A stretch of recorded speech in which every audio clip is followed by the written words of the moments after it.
far. Thank you so much for watching because today we will be talking on how a bill becomes a law. But first, let us have a brief distinction between a bill and a law. A bill is a legislative proposal from the House of the Representatives and Senate within the Philippine Congress.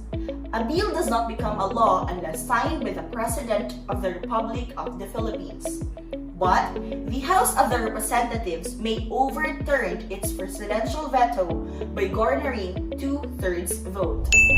While a law is a body of rules of actions or conduct prescribed by controlling authority and having binding legal force that must be obeyed and followed by the citizens, subject to sanctions and legal consequences.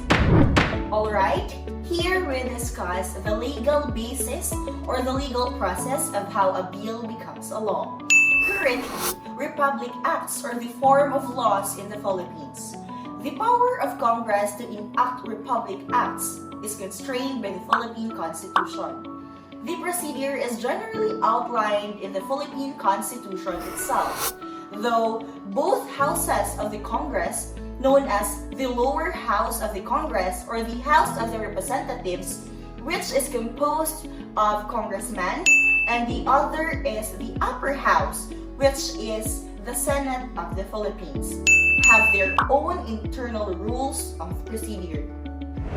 The power of Congress to enact laws and legislation is outlined by the following provisions in the Constitution. 1. Every bill passed by Congress shall embrace only one subject, which shall be expressed in the title thereof. 2.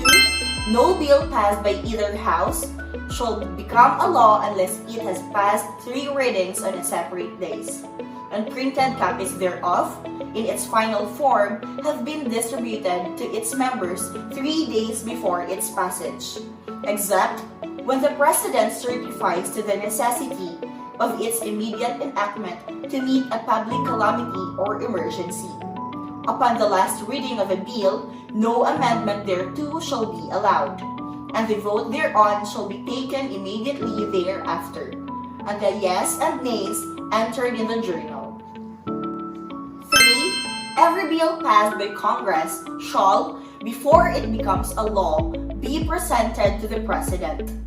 If he approves the same, he shall sign it.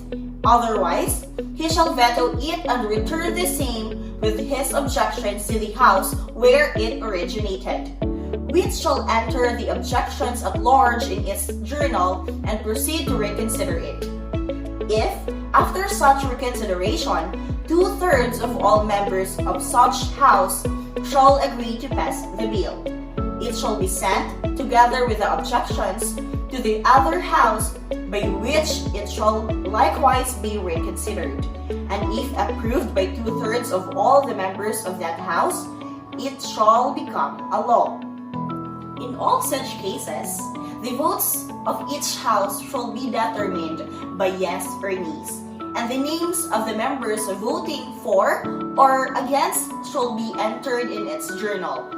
The President shall communicate his veto of any bill to the House where it originated within 30 days after the date of receipt thereof. Otherwise, it shall become a law as if he had signed it. The legislative process.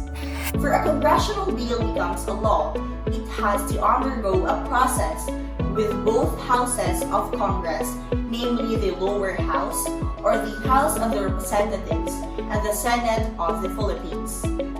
The following is an outline of all the legislative process as mandated by the Constitution and implemented by the House of Representatives Rules of Procedure. The first reading of the bill. The bill is prepared and drafted upon the request of the member by the Bill Drafting Division of the Reference and Research Bureau. The bill undergoes its first reading. The bill is filed with the Bills and Index Service, and the same is numbered and reproduced. 3 days after its filing, the same is included in the order of business for first reading. On the first reading, the Secretary General reads the title and the number of the bill. The Speaker refers the bill to the appropriate committees. The appropriate committee evaluates the bill, conducts public hearings, makes recommendations, and transmits the same to the plenary session for appropriate action. The committee where the bill was referred evaluates it to determine the necessity of conducting public hearings. If the committee finds it necessary to conduct public hearings, it schedules the time thereof, issues public notices, and invites resource persons from the public and private sectors, also the academe and experts on the proposed legislation. If the committee finds that a public hearing is no longer needed, it schedules the bill for committee discussions.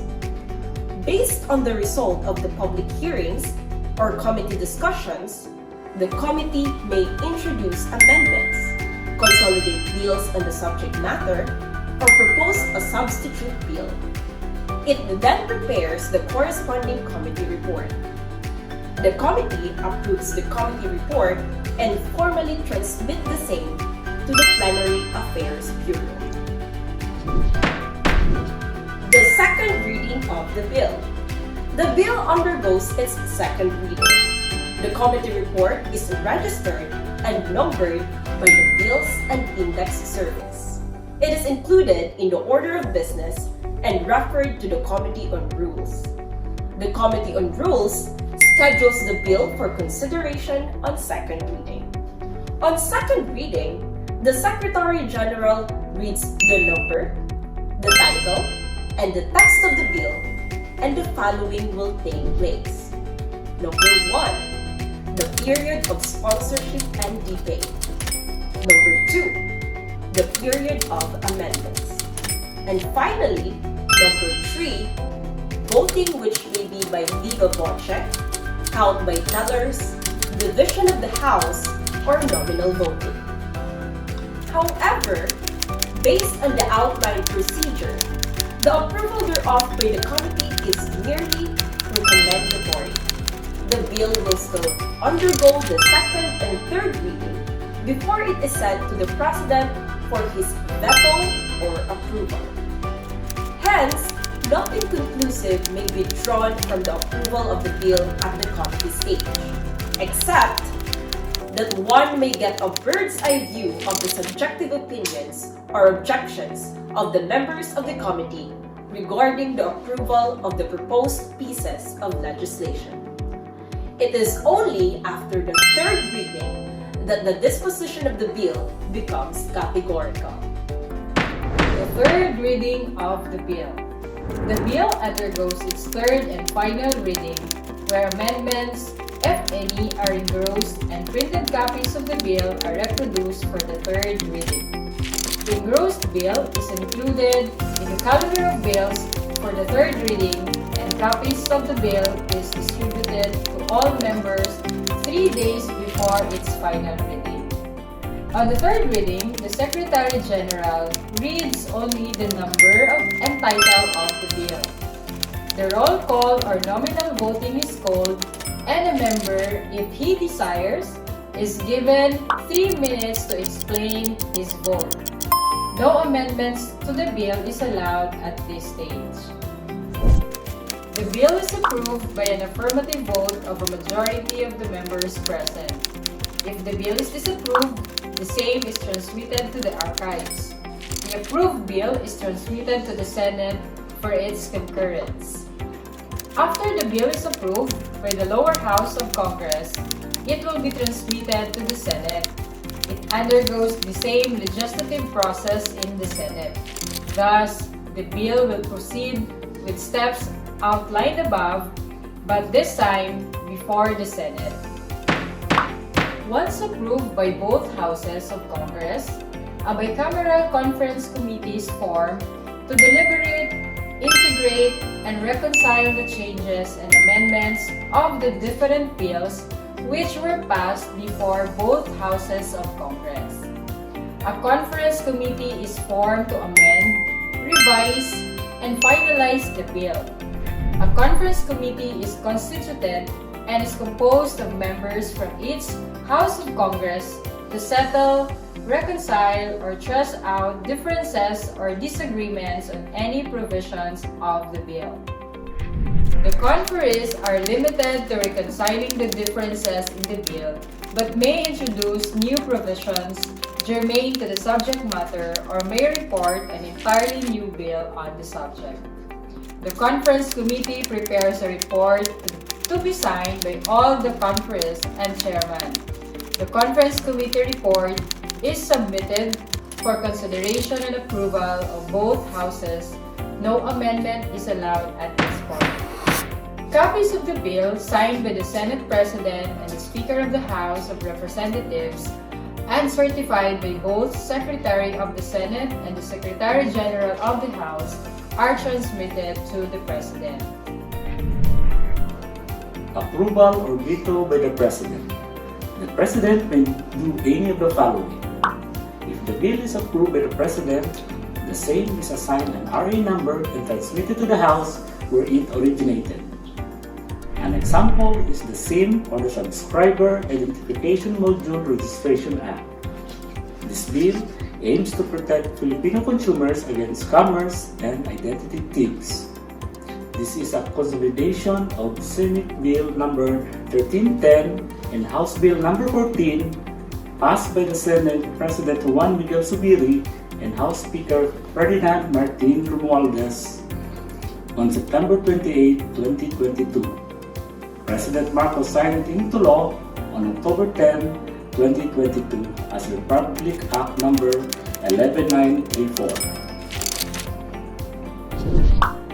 If the bill is vetoed by the President, the bill, together with a message citing the reason for the veto, is transmitted to the House where the bill originated.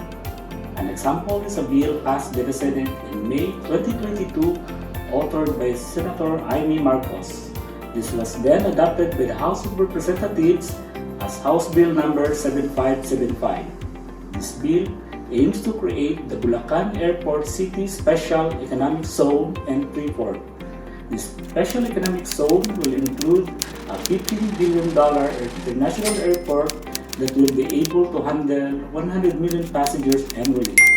This bill was vetoed by President Bongbong Marcos, citing that creating a new special economic zone which offers lengthy and wide-ranging tax perks to investors would pose substantial financial risk to the country.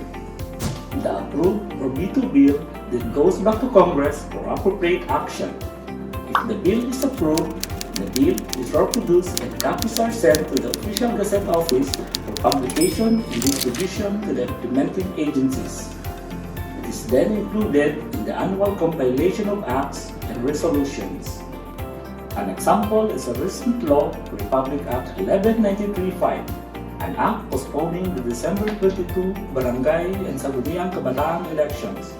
This postponed the said elections from December 5 this year to October 30, 2023. This was signed by President Marcos on October 10, 2022, published in the Official Gazette on October 12, 2022. As provided in Article 2 of the New Civil Code of the Philippines, laws shall take effect after 15 days following the completion of their publication in the Official Gazette unless it is otherwise provided. If the bill is vetoed, the message is included in the order of business. If Congress decides to override the veto, the House and the Senate shall proceed separately to reconsider the bill or the vetoed items of the bill.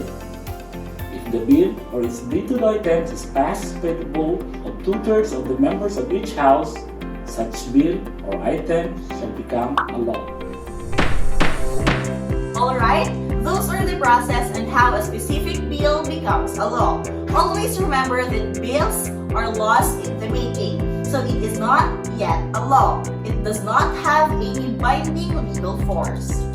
I hope you have learned something from this video, and next time, if you're having confusions of what a bill is, just visit this channel. And lastly, please comment if you want us to make more educational videos. Thank you for watching!